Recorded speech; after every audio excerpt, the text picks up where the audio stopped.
Sejam muito bem-vindos, meus caros, e como sabem, os líderes partidários à direita têm utilizado José Sócrates como insulto. Também pudera, quer dizer, efetivamente, há razões para se utilizar José Sócrates como um insulto. Como elogio é que seria difícil, mas, enfim, têm utilizado como um insulto. Ora, o que é que acontece? José Sócrates veio responder a essa utilização do seu nome e veio explicar porque é que ele era um homem muito cumpridor das promessas eleitorais e falou efetivamente aqui de algumas coisas que prometeu e que cumpriu, e explica também que ele não é responsável pela bancarrota em Portugal. Se José Sócrates não é responsável pela bancarrota, sabe Deus quem será. Vamos ver, meus caros, uma parte deste artigo e falar um bocadinho sobre o assunto. Ora, temos, a propósito de promessas eleitorais, temos aqui algumas coisas que José Sócrates faz questão de salientar que diz que cumpriu e, aliás, ele esquiva-se do facto de ter sido um dos responsáveis pela bancarrota em Portugal. Vamos ver aqui. Em 2005 prometi fazer energias renováveis uma prioridade e aí começou uma revolução que ainda hoje perdura. Nesse ano apresentei ao país o plano tecnológico e no final da legislatura o país já tinha uma balança tecnológica com saldo positivo. Fechámos as escolas primárias com menos de 10 alunos, fizemos a escola a tempo inteiro e criámos o programa Magalhães e construímos com as câmaras municipais os primeiros centros educativos. Há aqui uma coisa que tem que ser dita. Até eu conheço muitas pessoas, até porque eu sou de um bairro social, e eu conheço muitas pessoas que o primeiro portátil que tiveram na vida foi efetivamente o Magalhães neste programa. Portanto, eu conheço isso e isso é um mérito que eu acho que ninguém lhe retira, até porque, quer dizer, apesar de ser José Sócrates, as coisas são o que são e têm que ser ditas. Eu conheço muitas pessoas, inclusive eu, tive como primeiro portátil na minha vida o Magalhães. Portanto, isto é importante se ressalvar, que hoje em dia é uma coisa mais normal, as pessoas todas têm um portátil, todas têm um iPhone, mas na altura, efetivamente, não é que me fizesse falta, não estou a dizer que era uma coisa que me fizesse falta. Na altura, os trabalhos da escola eram feitos nos PCs da escola e as coisas eram feitas de forma relativamente mais fácil, não havia... Os trabalhos que eram feitos para casa eram coisas escritas, TPCs escritos e tudo mais, portanto, os trabalhos com o PC não eram tão habituais. Mas o que é facto é que foi o primeiro contacto verdadeiro que eu tive com tecnologia, foi efetivamente o portátil Magalhães. Eu ainda sou desse tempo, para o caso das pessoas acharem que eu sou muito mais velho que isso, não é o caso. E portanto José Sócrates tem aqui que prometeu fazer o complemento solidário para idosos e ele criado uma lei de dezembro de 2005, mas ele fala aqui das várias coisas que ele diz que fez, as autoestradas, etc. Eu gostava de deixar aqui esta parte final acima de tudo. Falou aqui que prometeu uma nova lei de casamento entre pessoas do mesmo sexo, promessa essa que viria a ser cumprida na legislatura seguinte. Portanto, tem aqui várias questões. Aqui sobre o final, que é a parte mais interessante deste artigo, que eu acho que é importante de falar aqui é: finalmente não me quero comportar como os demais e deixar sem resposta o embuste histórico sobre a vinda da Troika. Portugal viu-se forçado a pedir ajuda externa, não por causa de uma política despesista do governo, mas por causa de uma crise política provocada pelo chumbo parlamentar do PEC e V. Portanto, deixa ver se eu percebi. Nós pedimos um resgate de mais de 70 mil milhões de euros porque houve um chumbo no Parlamento e não porque houve uma política despesista. É isto que José Sócrates está a dizer no artigo. É inacreditável que E há pessoas que vão gramar isto. Eu não tenho dúvidas nenhumas que há pessoas que vão aceitar este artigo e que vão ver José Sócrates como, se calhar, ainda o salvador da pátria, como um anti-herói, não é? Portanto, uma pessoa, um mártir mesmo, não é? Portanto, se eventualmente José Sócrates for ilibado de todos os crimes que é acusado, eventualmente ainda acabamos a pagar uma indemnização a este senhor e este senhor ainda se candidata a Presidente da República. E deixem-me que vos diga, entre os candidatos que estão, é provavelmente o mais conhecido e iria reunir votos, que ninguém tenha dúvidas nenhumas disso. Portanto, é importante termos atenção a este tipo de movimentações políticas, porque este tipo de artigos são escritos não por pessoas que querem estar à parte da política e que querem apenas a sua situação judicial/legal resolvida. Este tipo de artigos são o tipo de artigos de campanha. José Sócrates parece que se está a defender enquanto líder partidário, parece que ele é líder partidário e que se está a defender enquanto líder partidário de acusações que são feitas principalmente pela direita e por causa desta situação de José Sócrates, o nome de José Sócrates ser utilizado como um insulto, ora porque comprou apartamentos com dinheiro alegadamente da mãe, ou do amigo, ou do avô, ou o que é que era, e portanto temos aqui esta situação. E o nome de José Sócrates, efetivamente, no dia de hoje, é utilizado como um insulto. O Luís Montenegro diz que o Pedro Nuno Santos parece o José Sócrates, e o Pedro Nuno Santos, que é líder do Partido Socialista, o próprio leva isso como uma ofensa. Portanto, é para vocês verem como a coisa não correu assim muito bem. E temos aqui esta situação em que ele fala fala aqui sobre os dirigentes do PSD.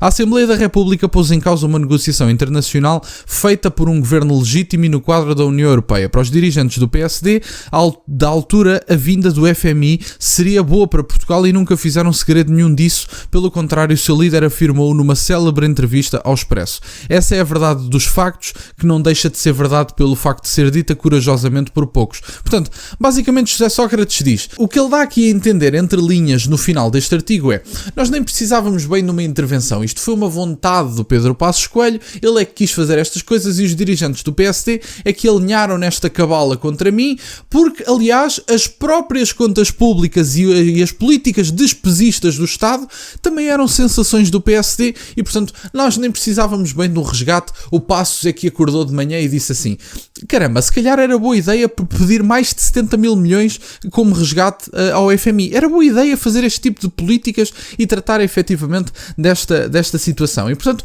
eu tenho aqui alguns dados de umas coisas que eu fui anotar, até porque uma pessoa já não se lembra de forma tão clara de José Sócrates. Era um governo numa altura em que eu ainda estava na minha infância, basicamente, é como eu vos digo. José Sócrates começou a ser julgado, tinha eu 14 anos, dia 20 faço 25 e neste momento José Sócrates ainda está acusado, ainda está a pedir recursos, ainda está a ser julgado. Portanto, é para verem a justiça em Portugal.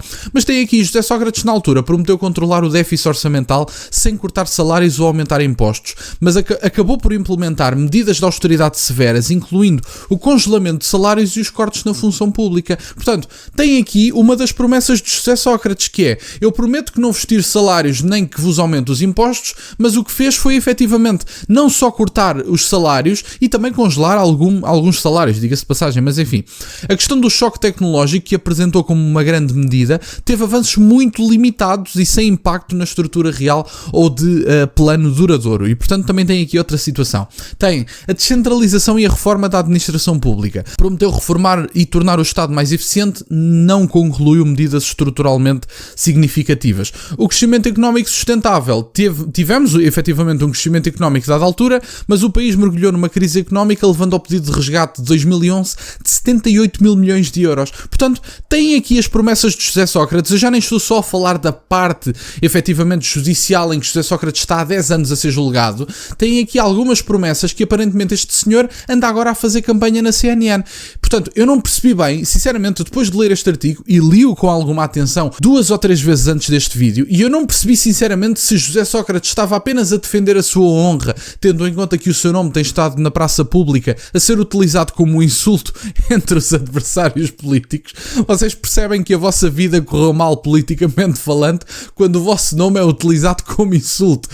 O Luís Montenegro diz: Pedro Nuno Santos, és mesmo José Sócrates, pareces mesmo José Sócrates. Mas enfim, retirando da equação, que é uma coisa que é impossível de retirar, mas retirando da equação o facto de José Sócrates ainda estar em julgamento e estar há mais de uma década a ser julgado por determinados crimes, o que é facto é que José Sócrates, sobre as promessas, teve aqui uma que foi das mais graves. É que as pessoas falam muito do tempo da Troika, do tempo dos impostos, que os impostos eram muito graves, era uma coisa muito complicada, era demasiado grave. Saibam que no dia de hoje vocês pagam mais impostos do que no tempo da Troika. Essa é a primeira questão. E em segundo lugar, Pedro Passos Coelho não pediu o resgate porque acordou de manhã e achou que era boa ideia. Pedro Passos Coelho fez efetivamente essa situação e, aliás, avançou com determinadas medidas que impediram o pedido do segundo resgate, que é isto que é importante dizer. Mas José Sócrates, neste momento, vem dizer que os dirigentes do PSD é que queriam o resgate e que não era propriamente uma política desejada ou sequer precisa no país na altura, quando José Sócrates nos conduziu a uma bancarrota com as suas políticas despesistas. E, portanto, é um bocadinho por aqui. O Partido Socialista tem um legado de bancas rotas em Portugal. E o que é relevante de dizer é que, independentemente do resultado do julgamento de José Sócrates, não vamos tratar José Sócrates como se ele não fosse um péssimo governante, como se não fosse um dos responsáveis por uma das bancas rotas em Portugal. Diga-se de passagem, 3 bancas rotas do Partido Socialista. Portanto, é um legado do Partido Socialista e não deixa de ter piada que estes senhores hoje se auto-intitulem como líderes de um partido de contas certas. Portanto, os homens que nos levaram a 3 bancas rotas são os mesmos que neste momento dizem que são os líderes das contas certas. Mas enfim, era isto que eu tinha para partilhar, meus caros. Parece que até José Sócrates precisamos de chegar a abril de 2025 para José Sócrates estar de volta, já escreve artigos, já defende a sua honra e eventualmente ainda será candidato um dia destes à presidência da República. Mas enfim, era isto que eu tinha para partilhar, meus caros. Quero-vos agradecer imenso por estarem desse lado. Peço-vos só o gosto neste vídeo comigo, subscrevam o canal, tem as minhas redes sociais e o MBWay na descrição, para o caso de quererem fazer alguma doação. E nunca se esqueçam, meus caros, questionem tudo. Até à próxima.